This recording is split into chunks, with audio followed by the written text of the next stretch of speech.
Good evening, everyone, and welcome to tonight's CPD webinar, Respiratory Failure and End of Life. My name is Rebecca, and I'm the Palliative Care Project Officer at Central and Eastern Sydney Primary Healthcare Network.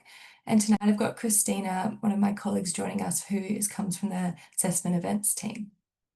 I'd like to start by acknowledging the traditional custodians and sovereign people across the land on which we work. I recognise their continuing connection to land, water, and pay respects to elders past, present, and emerging. I'd also like to extend my respects to any Aboriginal colleagues who might be joining us tonight. I'm just going to go over a few housekeeping things.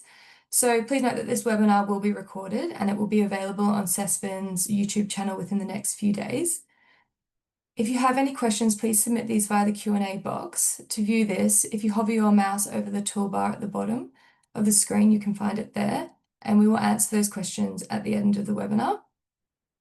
Also, at the end of the webinar, an evaluation survey will pop up on your screens.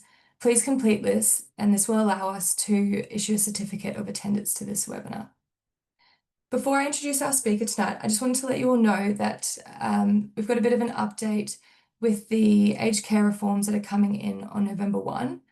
So these new aged care reforms will be replacing the current home care packages. These programs will provide a different classification of packages, and they'll also have 3 short-term packages, and one of those is going to be an end-of-life pathway. So for the end-of-life pathway, this will give individuals funding of $25,000 over 12 weeks. To be eligible for this, they need to be within the last 3 months of life or have a Australian Modified Cardiorespiratory Performance status of 40 or below. And to be eligible, we need the medical teams, so general practitioners, nurse practitioners, to refer to My Aged Care by My Aged Care referrals. And this will trigger a high priority assessment to be completed for that individual. I'll now introduce our speaker for tonight. So tonight we have Maxine Krebs, who is a clinical nurse consultant with over 2 decades of experience across public, private, community, and aged care sectors. Specialising in chronic respiratory disease and palliative care. Maxine works with palliative aged care consultancy services and brings extensive clinical expertise and passion for peer and clinical education. A strong understanding for how integrated care can improve outcomes for people with complex and life-limiting conditions. Thank you, Maxine. Thank you, Beck. Can you see that slide at your end? Yeah. Yes, lovely. Thank you so much. Thanks, Beck, and thank you to Christina. Hi, everybody. Thank you so much for joining us this evening to discuss the common issues affecting clients in late or terminal stages of chronic cardiorespiratory disease. As Beck said, I'm Maxine. I'm a registered nurse and I work for Palliative Aged Care Consultancy Service, fondly known as PACCs. Although our head office is based in Bowral, which is on Gundungurra land in the Southern Highlands of New South Wales, members of our team support facilities across a very wide geographical area.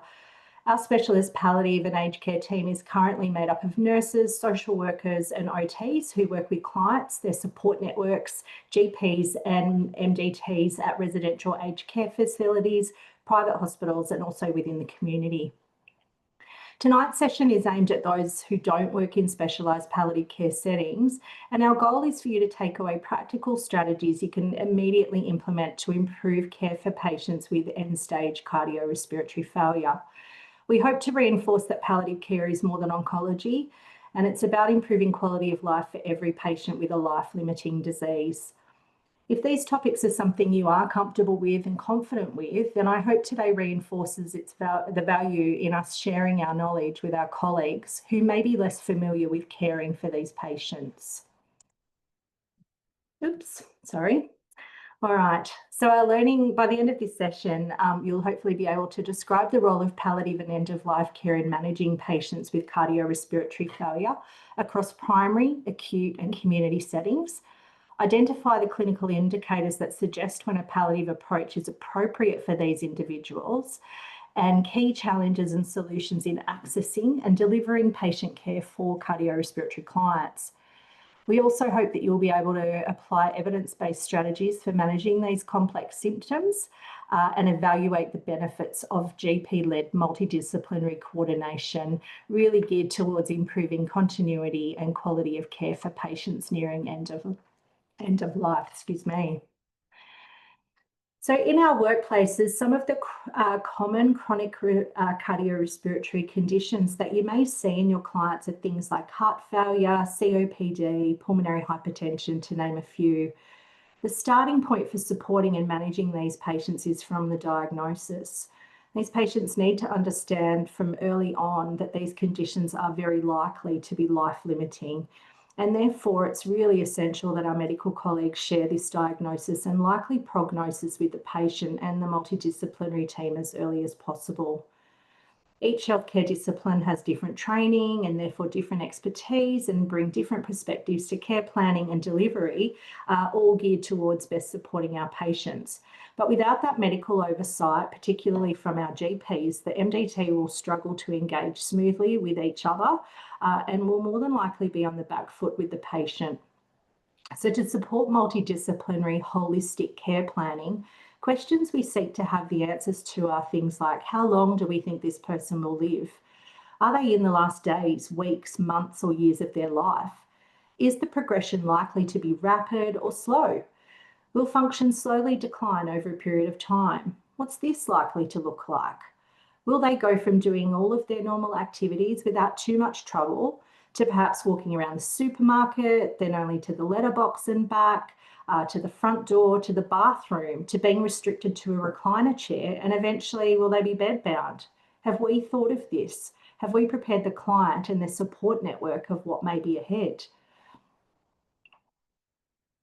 An unfortunate similarity of these conditions is that they usually carry a high symptom burden, which greatly impacts the quality of life for the person.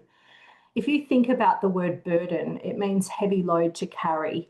For most of us, carrying a heavy load that we can't put down isn't something we enjoy. In fact, it may even cause us to become distressed. Breathlessness and fatigue are two of the main symptoms which can burden our patients and can be impacted by or contribute to a multitude of other issues. This might be things like chronic cough, weight loss, muscle wasting, reduced bone density, falls, skin tears. The persistent discomfort and restrictions brought about by these symptoms frequently then result in things like social isolation, sleep disturbances, depression, and anxiety. Cognitive impairment, reduced independence in activities of daily living, and caregiver burden are all well-documented consequences. And it creates a really complex cycle then of declining health and diminished well-being for these people. These interrelated effects really highlight the need for comprehensive multidisciplinary symptom management and support strategies. And a great place to start is pulmonary and cardiac rehab programs, which play a hugely important role in the quality of life and symptom management of these cohorts. And GP referrals to local programs should be considered from the time of diagnosis, and certainly if things are worsening. So we're going to do a little activity. I can't see you all on the screen, but if you have any problems with your breathing or lungs and you're not comfortable doing this, then please don't. But I would like some of us to just get a little bit of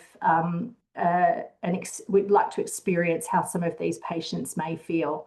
So we breathe every day 17 to 21,000 times, and most of us don't give it a thought.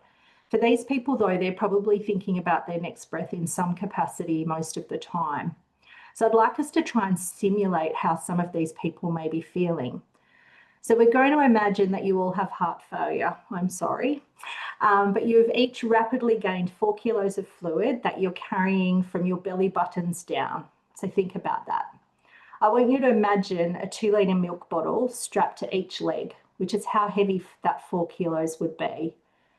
So if you can stand up and walk around now, please do so, and imagine that heaviness of the additional 4 kilos on your legs. Now what I want us to do is I can't really do it while I'm talking, but I'll talk you through it. But I want everyone to take a deep, full breath in. So everybody take a deep, full breath in, and I want you to let half of the breath out. Take another deep full breath in and only let half out. Keep doing that for me. A deep breath in and let half out. Deep breath in and half out. So do that a few more times. Tell me what you're feeling. If you can pop that in the chat pod. I'm just going to open so I can see it.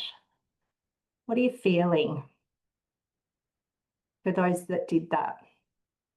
What did you start to feel?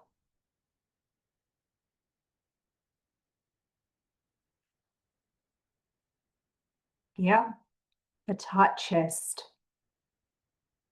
Felt distressed, short of breath, drowning.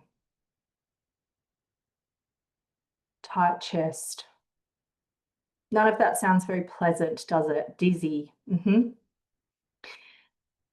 Short of breath. Yep, absolutely. All right, so it's common for people with heart failure and COPD in particular to feel this way. So if people with COPD are constantly hyperinflated, they often tell us that they feel really tight at the front or sides of their neck, which is what I feel when I do that exercise or activity in person and simulate that. They may be feeling a lot of tension around their shoulders and around their traps. It's really quite quickly tiring, and we only did it for really like less than 30 seconds. Breathing is essential for life, and so feeling like you can't breathe seems worthy of some anxiety for even the most relaxed, laid-back person. Breathlessness is a complex symptom, and it's commonly experienced by people who are nearing the end of life, regardless of their disease process. And the same as pain is subjective, so is breathlessness. As clinicians, we may look at a person who looks breathless to us, but when we ask them, they tell us they feel fine. Alternatively, we might look at another person who to us looks perfectly comfortable, not pursing their lips, not breathing faster than normal, not utilising any accessory muscles, but they may say they feel very breathless. To subjectively assess breathlessness, two of the most commonly used scales we utilise are the modified Borg and modified Medical Research Council dyspnea scales, which you can see on the screen. As you can see there, they give simple descriptors to help the patient and us assess the level of breathlessness that the person is experiencing. And once we understand how breathless the person is feeling, we can then develop a pharmacological and non-pharmacological management plan. So you can see there, sorry, and I'm looking between two screens, but you can see there that it's very similar to a pain assessment. 0, not breathless at all. And then where is your breathlessness on a scale up to 10? 10 being the most breathless. You feel as if you cannot take your next breath and that you are on the precipice of death, would be their maximal breathlessness. Or you might want to look at the MMRC, which is also super quick. It's 0 to 4.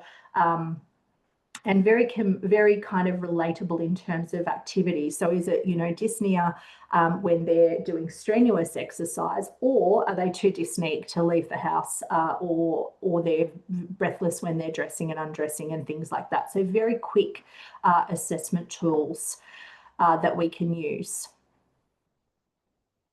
It's worth noting that approximately 39% of all palliative care patients will experience dyspnea, and 95% of people with COPD report it as their most debilitating symptom.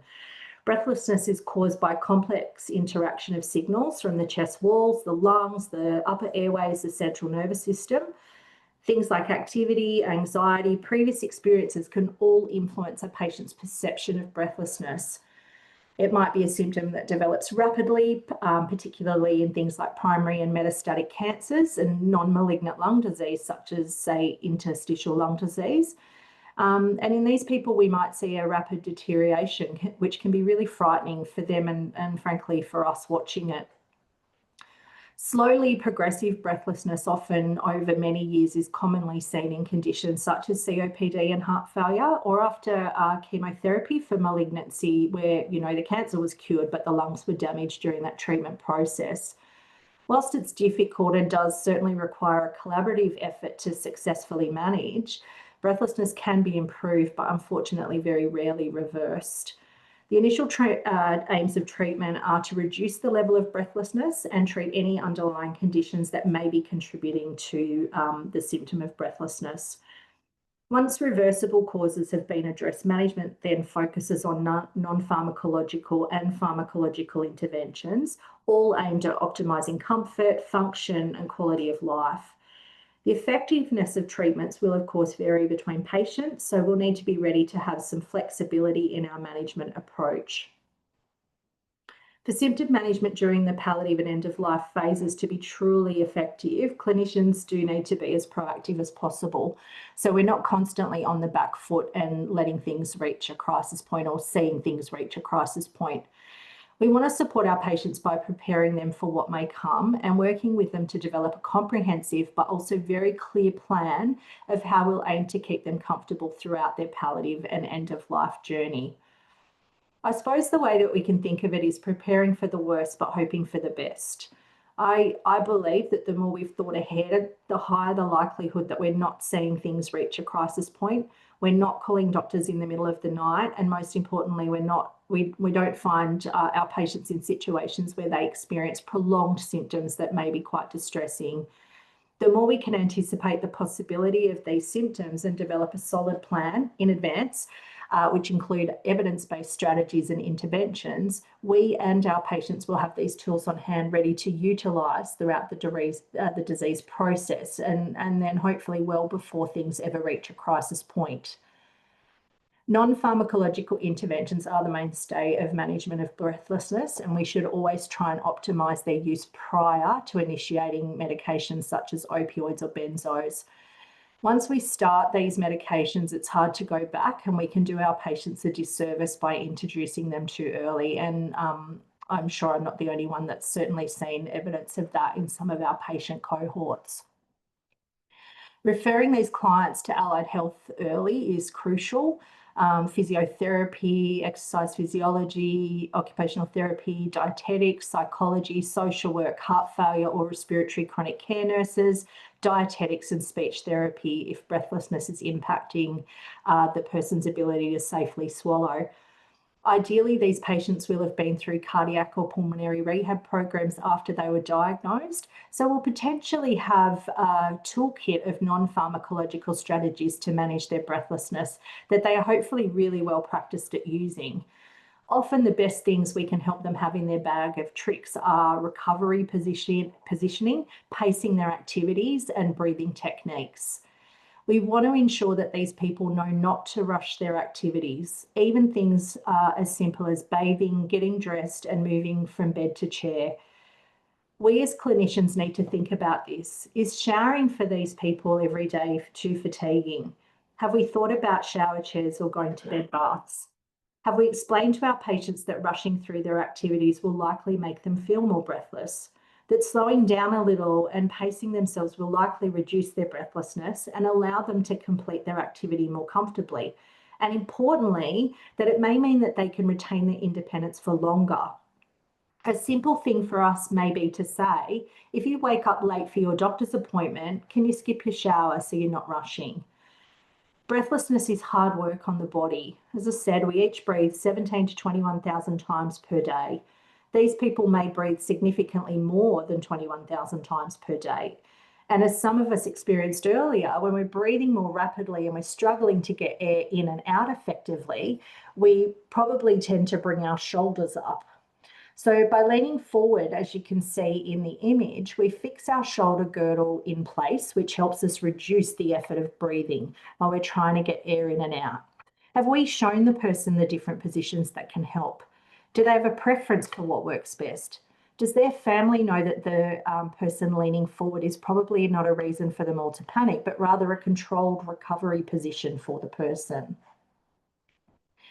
After we've encouraged the person to adopt a lean forward position or a semi or high Fowler's position, we can teach carers perhaps to put their hand gently on the person's shoulder. This gentle pressure usually helps them drop their shoulders, which reduces that accessory muscle involvement, which then helps with muscle fatigue. We often see people on home oxygen leaning on their supermarket trolley.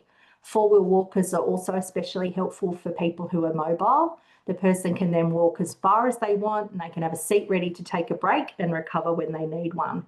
Our OTs, PTs and EPs in some cases are experts on the most appropriate aids and exercises for these patients to maintain independence and quality of life. The next step we can encourage is to have them fix their eyes on a rectangle and breathe around it. Encourage them to breathe in on the long side, ideally through the nose if they can, and then exhale more slowly, pursing their lips. So that's an in and an out. This rectangle pattern is especially helpful for people with COPD. And the pursed lip, if you're trying to teach it to a patient, is a little bit like blowing on a hot cuppa, and it helps the person getting the air out by splinting open the airways.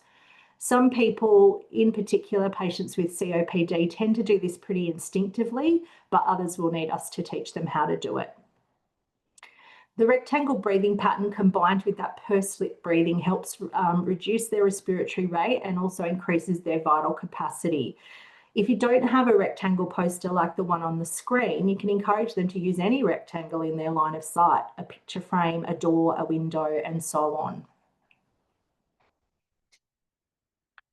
Some people, though, may prefer to use visualization for distraction rather than a rectangle, and they might prefer to visualize smelling the roses. So smell the roses and then pursing their lips and gently blowing on the candle so it flickers but doesn't blow out. So that's a mind's eye picture that they may use. The best thing, though, that we can offer these patients is usually a handheld battery-operated fan, which we can see on the top right-hand side of the screen. The cool air projected towards the lower part of the face is thought to stimulate the trigeminal nerves and give the person the feeling of getting more air, reducing that sensation of breathlessness. There's strong evidence showing that using a handheld battery-operated fan can have the same effect as low-dose morphine without any adverse effects, and it's on hand immediately. 5 minutes of using a fan's been shown to give many people temporary relief from their breathlessness for up to an hour or so. And as I said, doesn't cause any side effects like constipation, nausea, or sedation. Normally, I would show you one of these fans. So I can show you that the fan blades themselves are very soft. They're almost like a foam. But I actually gave my last one to a patient who was very, very dyspneic. So you can see the most preferred fan. It was trialled at Westmead Breathlessness Clinic several years ago. They surveyed about 150 patients, I believe it was, and this was the one that came back to be the most popular style. So those really soft foam blades mean that it won't cause injury if the person nods off or puts their hand in the way. And they are the ones that we would recommend. What we don't want to see people use is what I call my menopause style fans. So these types of fans, not recommended because it requires effort to use them, which is pretty counterproductive. Some other great tools that our OT colleagues have taught us that we can potentially teach our patients is to use things like a shower chair and a handheld shower head rather in the shower to help reduce their breathlessness and also help them pace their activity. If you've ever wondered why soap on a rope exists, it's for these people. Dropping soap on the floor when you're breathless, wet, and maybe getting cold because you don't like the because you like the bathroom door open rather, so you can feel like you can breathe better, is a recipe for disaster. Soap on a rope or, a bath sponge, something like that, means that they can hang it over their arm or rail in the shower, and then they don't have to bend in the middle to pick it up if they've dropped soap on the floor. Little thing. Again, thinking about pacing themselves and how they may be tempted to rush because they're wet and getting cold. Have we suggested something like a terry toweling bathrobe? After showering, the person can put it on, sit down on the shower chair, and the robe will largely dry them without them needing to exert any energy. They really only then need to kind of pat around their feet, face and hands. Have things progressed past this point and it's time to consider allowing a carer to assist them with bathing and dressing? Do they need an ACAT to access this support, and have we initiated this early? So many years ago, the PHNs got together and developed this shortness of breath action plan. Did a little bit of work on this when I was working for New South Wales Health, and it essentially summarises or gives a picture of all of those strategies we've just talked about. The beauty of this one as well is, if you chose to download this and use this with your patients, is that the back page of the shortness of breath action plan gives room for you to jot down yourself as GPs or your practice nurses to jot down any of the pharmacologics that may have been prescribed for these people. So it gives them the ability to follow that to support their self-management. Breathlessness may obviously occur at any time in the disease process, and it can become progressively worse over time. As we said earlier, the initial aims of management are to reduce the level of breathlessness and treat any underlying conditions that may be aggravating the breathlessness. For example, diuretics such as furosemide can be given via several routes, including subcutaneously, to try and reduce that fluid overload that may be occurring because of CCF. Dexamethasone can be given for a partial airway obstruction. The person may require drainage of pleural effusions or abdominal ascites. And toward the later stages of these diseases, these patients may be prescribed supplemental oxygen when their PaO2 is 55 millimoles of mercury or less on an arterial blood gas. We often need to educate these patients that it's inappropriate and pretty much guaranteed to be ineffective to administer oxygen if hypoxia is not a factor in the person's breathlessness. Unless the person's hypoxic or severely dyspneic, we should support them to utilise their non-pharmacological strategies as the first line intervention and pharmacological strategies as the second line. When all reversible causes have been addressed and non-pharmacological treatments are no longer effective, if breathlessness is still present, we encourage our patients to keep using any of the strategies that work, but also move towards pharmacological management. The best evidence indicates that low-dose, slow-release oral morphine is still the recommended starting point for opioid-naive patients with breathlessness.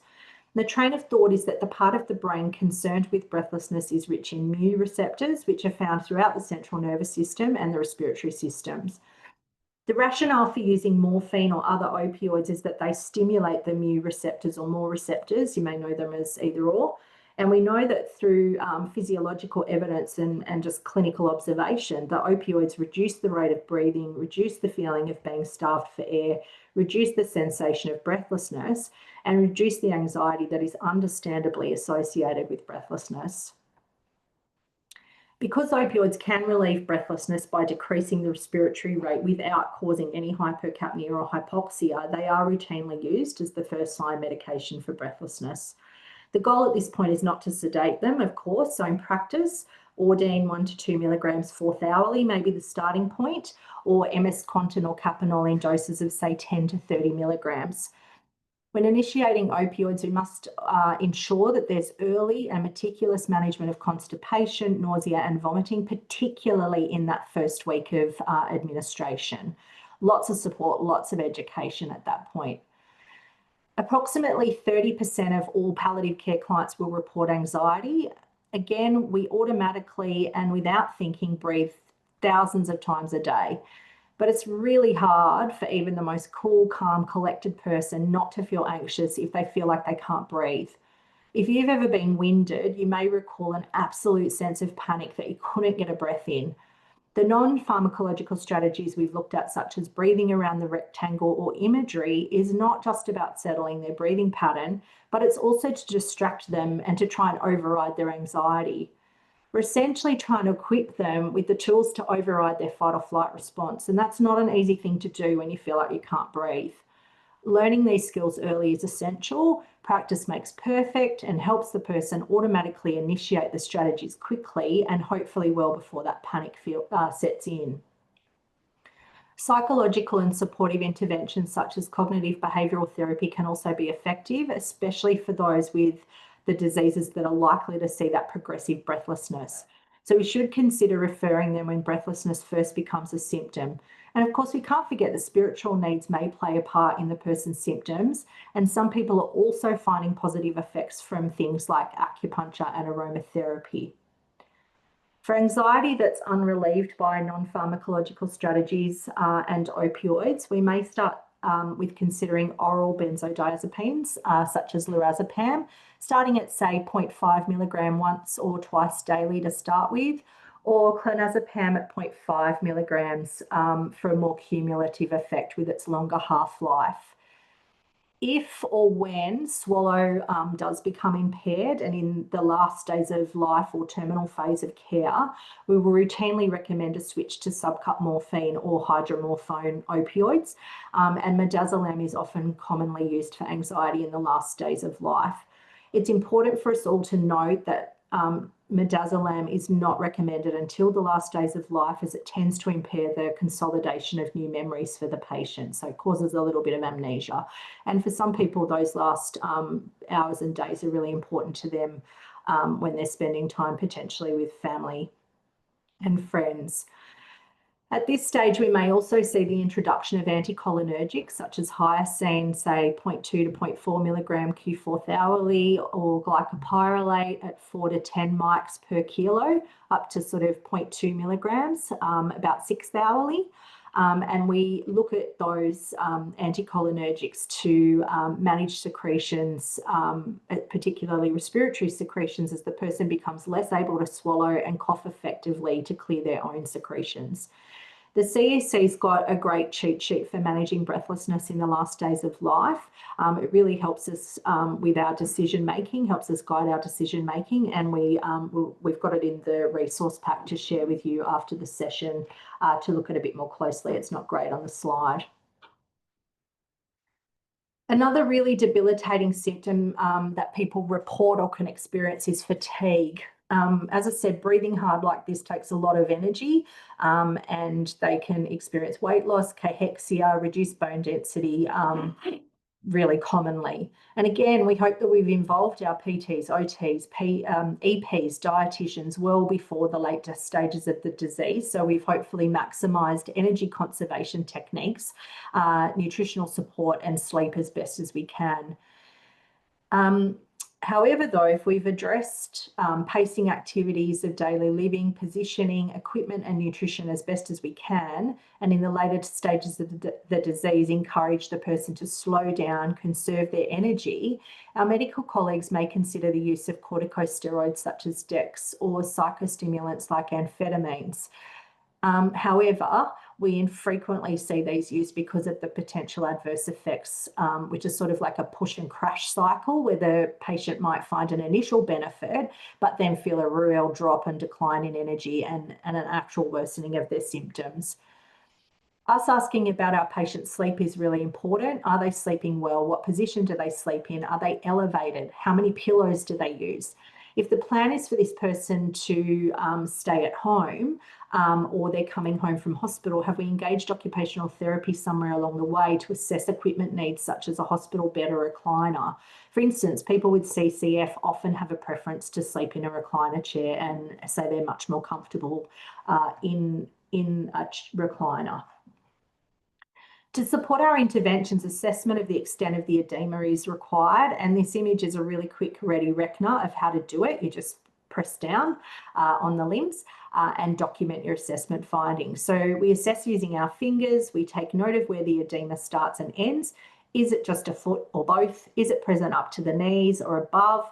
Or is it up sort of into the thighs, groin or abdomen? So when we press down with our fingers, how far does that skin depress? And then how long does it take to return to where it started? So that's a very quick guide of having that on hand to do that assessment. Other symptoms these people will report and we tend to see commonly are orthopnea and edema, particularly with our CCF patients. Management of orthopnea and edema in end-stage cardiorespiratory disease really does require a multifaceted, evidence-based approach, very focused on symptom relief and maintaining comfort. Orthopnea is often alleviated by positioning the patient upright or with the head of the bed elevated. We might do that using pillows or a hospital bed with an adjustable incline. Supplemental oxygen for those who are hypoxic and low-dose opioids such as morphine, as we said earlier, may all help to reduce the sensation of breathlessness. Edema, which is commonly due to right-sided heart failure, can be managed with judicious use of diuretics like furosemide, and we may or may not still be monitoring for electrolyte imbalances and renal function. Fluid restriction and low sodium diets may provide additional benefit, but it really depends on where the person is in their disease trajectory. We often in palliative care, particularly towards that terminal phase, say, you know, if ever there was a time that you wanted ice cream for breakfast, now is it. So, you know, we don't necessarily adhere to any of those fluid restrictions and low sodium diets at that very end stage. It loses the appropriateness. So for patients who can sit, is it possible for them to elevate their legs on a footstool or a recliner chair? Can they elevate the foot of the bed a little? Patients will often say that that tight edematous skin is really painful, and we may need to manage this with analgesia. So have we asked if it's painful? In the last days of life, particularly in our heart failure cohort, we may see lymphoria and the skin will be really fragile. These patients will likely need some support around how to manage that fluid leakage. Compression therapy or leg wrapping is often not well tolerated in end-stage disease, but it can be considered on a case-by-case basis, and we certainly do see it. Infrequently in late-stage disease, we do see dialysis used, excuse me, but it's worth noting just that you may come across it. Before we move on, I just want to reinforce that for effective palliative care to be planned and delivered for these patients, we must regularly reassess and update their individualised plans with the aim of balancing symptom control with their quality of life. All disciplines joining us here today have different training, and whilst we work together, we bring distinct expertise from our respective backgrounds. These individuals often have complex, fluctuating needs that span acute, primary, and community settings. So GP-led multidisciplinary coordination is essential in delivering effective palliative care for patients with end-stage respiratory failure. Evidence highlights that GP-led coordinated care involving physicians, nurses, allied health professionals, palliative care specialists and community services does lead to improved symptom control, reduces hospital admissions and provides a greater continuity of care. Integrated models such as shared care pathways and case conferencing tend to facilitate more timely communication and decision-making across care settings, which really ensures that the management plans reflect the patient's goals and also the anticipated disease trajectory. Studies have also shown us that multidisciplinary approaches really do enhance advanced care planning uptake, reduces caregiver burden and supports patients to remain at home in accordance with their preferences. So embedding palliative care principles across the continuum of care, supported by that strong interprofessional collaboration, really does show improvements in both patient and system level outcomes. It's highly likely that people with life-limiting diseases will encounter a range of healthcare settings and services. So establishing clear referral pathways to specialist palliative care is really important for patients with end-stage cardiorespiratory failure, as is timely access to expert symptom management and psychosocial support, which may significantly enhance their quality of life. Hospital avoidance strategies, including self-management plans, community-based care, and hospital in the home programs, if they're available, all play a key role in managing exacerbations and in providing responsive care in familiar environments. Then, you know, the offset of that is that we hopefully will help reduce distress and functional decline, which is often what's associated with those unplanned hospital admissions. Remember, we don't want a crisis in palliative care. We don't like the words crisis.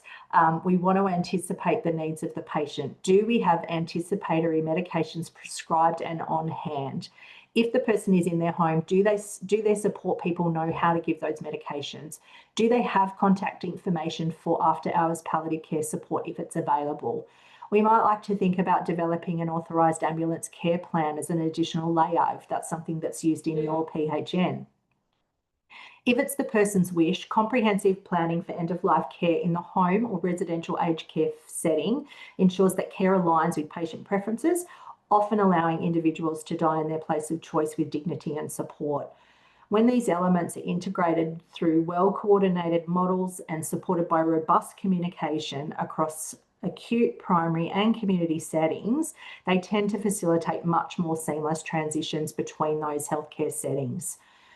This then not only improves the patient and caregiver experiences, but also ensures more continuity, reduces duplication, and usually enhances the efficiency and responsiveness of the health system, which I'm sure you all agree is under quite a lot of pressure and demand.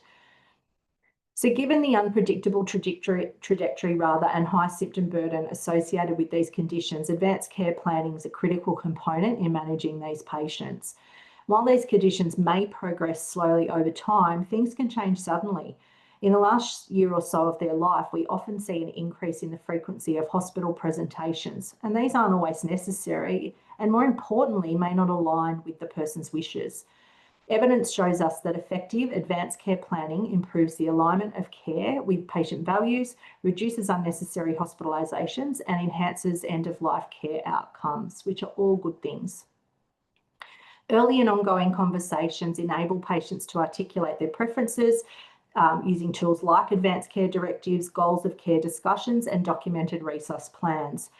These instruments all support informed decision-making and ensure that treatments then align with the patient's prognosis, clinical status, and their personal values. Research also indicates that patients who engage in advanced care planning experience reduced anxiety and greater satisfaction with their care, and their families report lower decisional conflict and distress. Advanced care planning also aims to avoid family members trying to make decisions for their loved one in a moment of crisis. So managing these conversations is key. Advanced care planning is most effective when it's integrated into routine care, led by clinicians trained in communication and supported by multidisciplinary teams. And this is often their GP or practice nurse who often knows the patient the best. It's pretty distressing for everyone when a patient hits the hospital setting or is in residential aged care with a late-stage life-limiting disease, and seemingly no one's broached these discussions with them. We then have situations where our ED teams or aged care staff may have just met the person, or it's the middle of the night and the middle of a crisis, and they're having to establish possible or desired ceilings of care with someone who is really unwell, or they're needing to defer to their support person who may or may not be aware of what the person would want. It's not ideal, and we should have had plenty of opportunity well before this to talk this through with the person themselves. The most important thing we can do in having these conversations at any stage in the patient journey, of course, is to listen and be empathetic. The EPAF and SHAPE frameworks are useful in providing us with a structured approach to be able to conduct these conversations well with our patients. Patients with chronic heart failure or advanced respiratory disease often have ICDs or pacemakers, and in the terminal phase, these devices might deliver painful shocks or prolonged dying, which is less than ideal. So some key considerations for us to think about is discussing deactivation early during advanced care planning, or when a not-for-CPR order is established. Patient autonomy is paramount, and deactivation is ethically supported when it's aligned with the patient's wishes. And multidisciplinary involvement is essential, and this might include cardiologists, palliative care teams, GPs, and so on. So interestingly, a systematic review of Australian hospital policies found that only 18% addressed ICD deactivation at the time of insertion, which highlights a real gap in those proactive discussions. So best practice currently for us is to initiate conversations about device deactivation during advanced care planning or at the time of device insertion, particularly for patients with heart failure. It's important that we document the patient preferences clearly in their medical records and advanced care plans. We want to ensure access to support for patients and families, including palliative care services. And of course, we want to provide education to our healthcare teams about the implication of device deactivation. So we're going to have a little look at a case study just to put some of this stuff into practice. We have an Alan Roberts, looking on another screen. His diagnosis is COPD. He's got secondary pulmonary hypertension and CCF. He lives at home alone with 2 adult children nearby. He's got a weekly cleaner and Meals on Wheels. His recent history is increasing breathlessness at rest. He's got frequent nocturnal dyspnea, increasing fatigue, and a recent decline in mobility. So he's had much more trouble managing his ADLs. He's had 2 recent ED visits for breathlessness in the last month. Alan and his family report increasing anxiety during breathlessness episodes. Alan doesn't have a documented advanced care plan in place, and his family aren't sure of his wishes. Alan is on oxygen therapy, but his oxygen therapy and PRN meds are being used inconsistently. His condition is progressive and irreversible. His prognosis from the medical team is weeks to short months, and the decision's been made for Alan to have supportive and palliative care focus to his care, no further hospital admissions unless absolutely necessary, and Alan's expressed a strong wish to die at home if possible. So I would like everyone now to join the Slido. You can use the QR code here. You can go through to the link. Becca, I might just get you, because I can't see the participants, I might just get you to tell me if everybody looks as if they're getting on okay, and I'll keep an eye on the chat. But we're just going to do a little bit of a check your understanding, just really to start to build a management plan for your patients. So the Slido code is down the bottom here. There's the link to join or the QR code, and then we're going to move in. So what are the key interventions to relieve Alan's breathlessness and anxiety?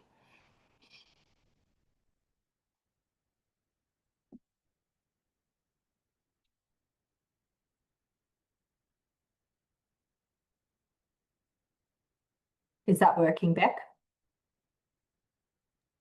Can you go back to the previous screen? Yep.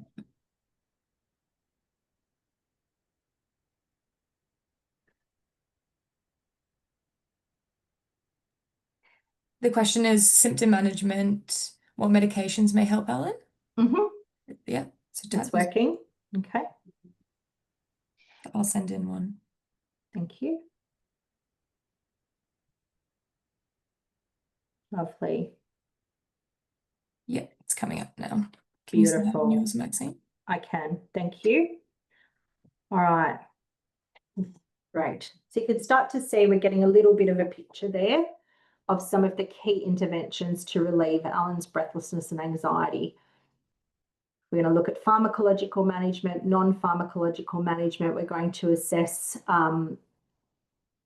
how he's managing ADLs, all of those things. What does he already have in the bag, and what can we offer? Next question. What medications may help Alan?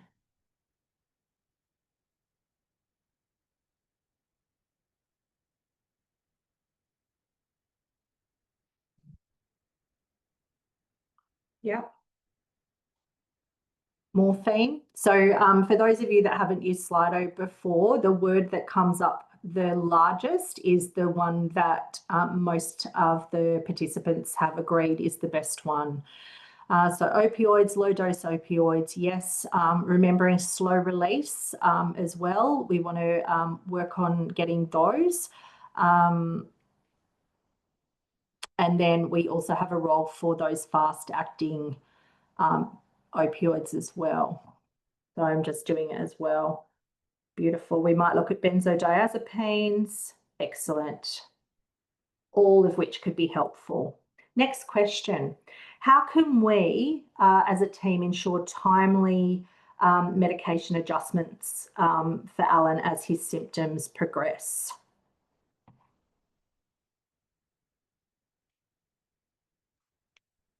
Is that coming up on yours, Maxine? It is, yeah. Did it not for you? For me, I can't see the next question.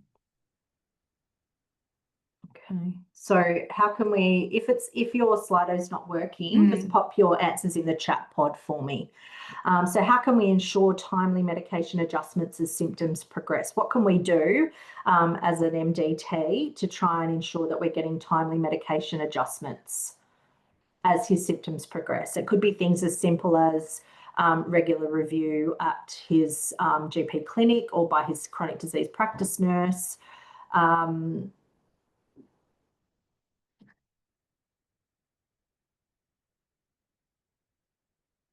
that he reports. When we move on to advanced care planning, can you see that slide, Beck? Advanced care planning? Yeah. Okay, what do we need to consider or discuss in terms of advanced care planning for Alan?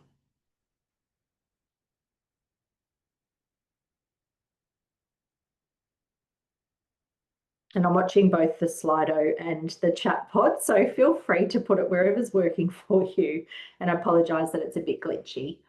So advanced care planning, what do we need to consider? We need to consider Alan's wishes.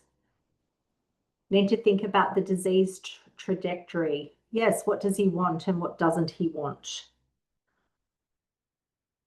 It's tricky, this, because then there's also you know, what's going to be realistic and doable. Yes, does he want intubation and CPR, things like that? Does his family know? All of those things are very important. What strategies could help prevent unnecessary hospital admissions for Alan? What could we think about for him?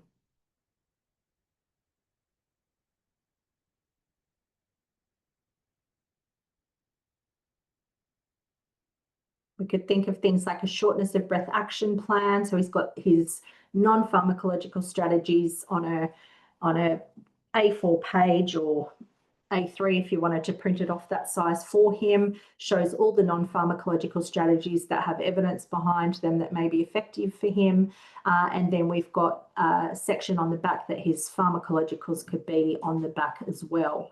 So all of that is really important and potentially helpful in him staying out of hospital. And as someone already said earlier, just having those that more frequent monitoring for him may also be super helpful.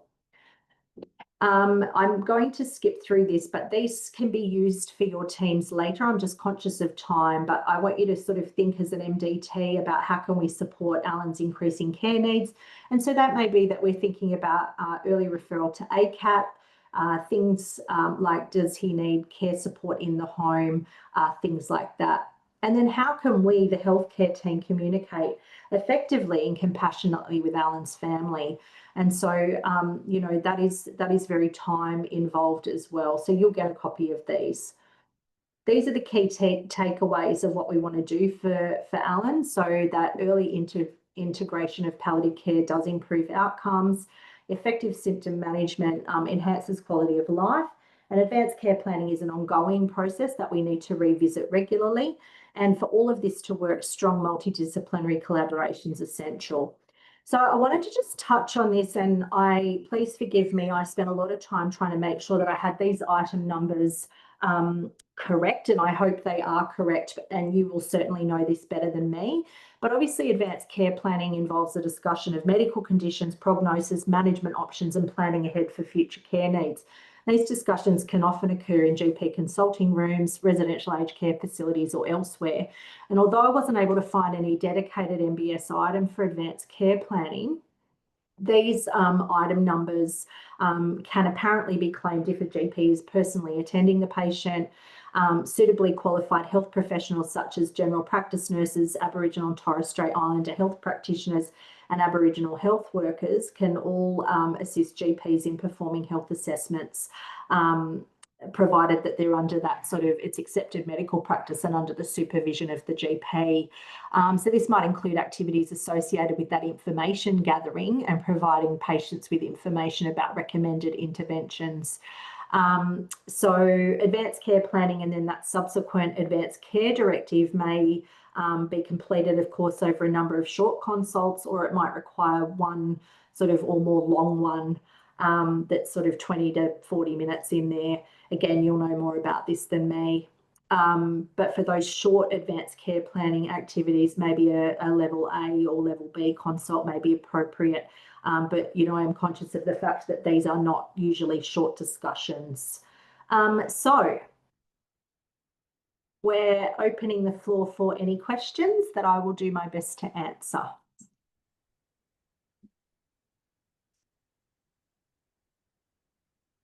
There's the telehealth item number. Is it on video? Do you know, Maxine? I Is the question, does it have to be on video or can Yeah. it be on a phone? Not that I could find. And I spent quite a lot of time digging Mhm. through MBS item numbers. From the way that I interpret it was that it could be a phone call or a Yeah. video consult. But there is definitely a way of ensuring that there is some remuneration for our GPs and practice nurses in conducting some of these conversations. Yeah, I've looked into the MBS items as well, and same as you. Yeah, I went down a rabbit hole. As I said, I hope I've given you the right item numbers there. And as I said, these guys are experts in this, but it's just, I think, important for people to make sure that they're getting that correct remuneration. Was there any other Yeah. question? Um, Yeah, depression is really challenging. So as I said earlier, I think if you're seeing depression and or anxiety that's not relieved by any of the strategies that we've looked at, then early referral to psychologist. We certainly, from a nursing perspective and also from medical perspective, obviously do a lot of work in depression in the community. So we tend to, from a nursing perspective, if we're suspicious of depression or the patient is reporting depression, we do a depression and or anxiety screen, and then we refer to GP as nurses is what we would do, with an encouragement of talking to their GP early, and hopefully, as I said, CBT has shown some positive improvement for people with breathlessness in these diseases. So definitely something to be mindful of. I have a lady that we're managing at the moment who has awful symptoms. She's got scleroderma, pulmonary hypertension, and pulmonary fibrosis. She's incredibly breathless. She talks in about 2 to 3 words at a time. And I just met her last week and I checked in on her today. We'd done some of these strategies just last week. And PACC physician is involved as well. We're just waiting on some path results around pharmacologics for her. But when I spoke to her today about, have any of these strategies helped, she said to me, they've helped her so much that her evenings now have gone from being the depths of despair to doable. Certainly with her, depression was something we talked about. yeah. Yeah. Did we have any more questions? Otherwise, we can wrap up 2 minutes early. Thank Yeah. you, Maxine, for Thank presenting. you. I It's just such a wanted to add a couple of things back. So just if it wasn't yeah, clear, we're really happy to share the slide pack with you. We're really happy for you to use them in your clinics if it helps with educating the rest of your team. There's a bunch of resources that we use a lot of the time, which I've just got on that slide there. But, as you develop or renew your knowledge and skills in this area, I really recommend looking at some of these resources. There's lots around. There's also, the ACI have respiratory, cardiac, palliative networks, which we really recommend joining. But I really do hope, I thank you for spending the hour with us. I hope you got something out of the session, even if it's just one simple thing. And just want to say thank you so much for being a great audience. And Beck and Christina, thank you so much for being such a delight to work with. And if you want to go ask us anything, pick our brains, please don't hesitate to reach out to us at PACCs. We are a very collaborative bunch of folk, and we are always happy to share resources and share knowledge where we can. So thank you for having me. Thank you, Maxine, and for presenting it such useful information for everyone to know. And thank you all for attending tonight. Just a reminder to please complete the survey. It'll pop up at the end when the webinar closes, and we look forward to seeing you all next time. Thank you.